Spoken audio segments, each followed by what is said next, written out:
One of the things that we know is an established fact about the sandbaggers in alternative media who worked with Jaime Carbonell and Neva Corporation, Yoko Ono, when I was at the Pitt News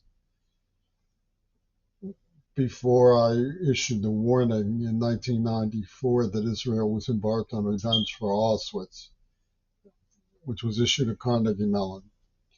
One of the things we know about the Sandbagger Alliance is they are triumphalists under Paul McCartney. The only purpose that John Lennon's disappearance served any of the sandbaggers, I mean, George Galloway, Owen Jones, Rainey Kalick, all of the heavies from Breakthrough News,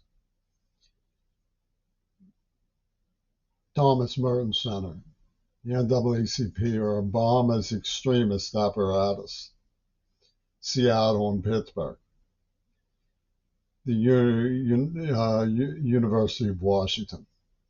The only purpose Lennon's disappearance served, the only purpose, was to advocate for his killers.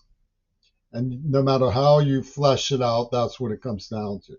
They were advocating for Gail Burstyn by hook or by crook, by any means necessary.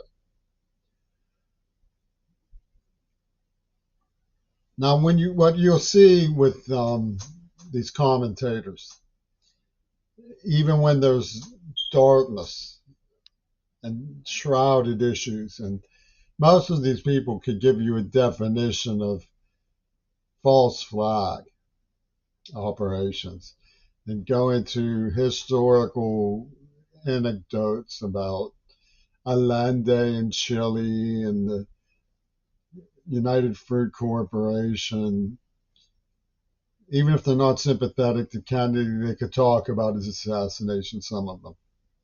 They talk about the economic turbulence caused by tariffs and what the hidden agenda of Donald Trump is. But what they construct plays into the hands of American mercenaries who are online. They say, oh, we want the hostages freed and we'll kill as many children as it takes to get rid of Hamas. All of them working together. These mercenaries get their gas at the Breakthrough News station. It's as simple as that. Russian intellectuals are their gas station. What do I mean by that? They presume that there's a Hamas versus Israel text to the whole thing. Plain and simple, which is false consciousness and completely ignores the evidence. Adam Eisenstadt was an Israeli berserker who worked at the Pitt News when I was there. He's now a Trump speechwriter. Okay. He had a band called the Bad Martyrs. We know that Hamas are bad martyrs. Sin War is an index name. They bombed the supernova rave. Adam Eisenstadt took these bad martyrs and he disguised his voice as Abdul the terrorist on KDKA radio and sold to people that he was a Palestinian terrorist. The pattern is perfectly obvious. Palestinians stand for their nationhood and their people, but they have been sandwiched, to put it in the location language taxonomy, the glossary of the Seattle Tacoma location, where you have supernova, cosmonaut, hair, a Palestinian flag joint, and the star with two R's sandwich, like Ringo Starr. The supernova rave was a symbol of rapprochement towards Gaza based on the forces of Arab Spring. Young people who want a chance at life and who are likely to join forces with climate change activists around the world were exterminated to build a resort for these monsters.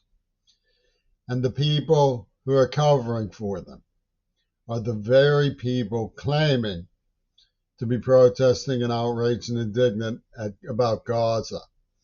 How do we know that?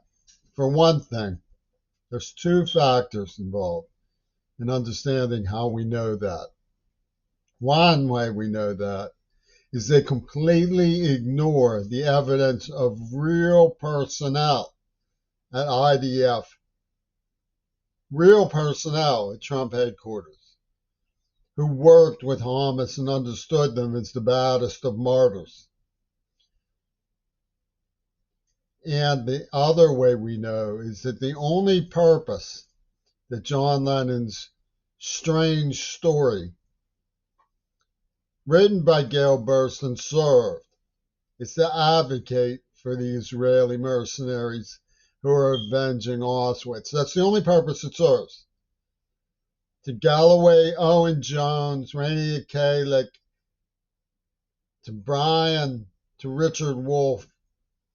That's the only purpose it serves. To Peter Shell, to Brian Richmond, to Will Zellbrome, to Barack Obama, to Malik Obama, to Angela Davis. It's the only purpose it serves. It's to advocate for the people who they claim killed him. That's the only purpose it serves. There's no other purpose it serves.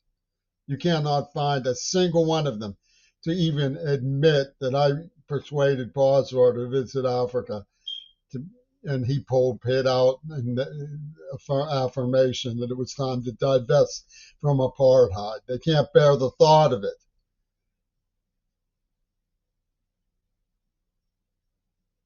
Now we are dealing with the criminally insane, and these people are covering for it.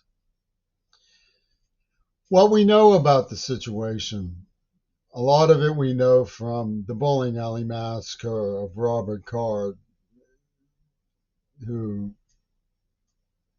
was part of a VA Zionist Christian detachment in Maine, covering for Zell and the huge supernova massacre that predated the supernova massacre in Seattle at the Blue House and predated the supernova rave in the border of Gaza that led to the Gaza rave massacre, which Egypt largely did because they hated Arab Spring. They wanted revenge on the masses for what happened in Mubarak.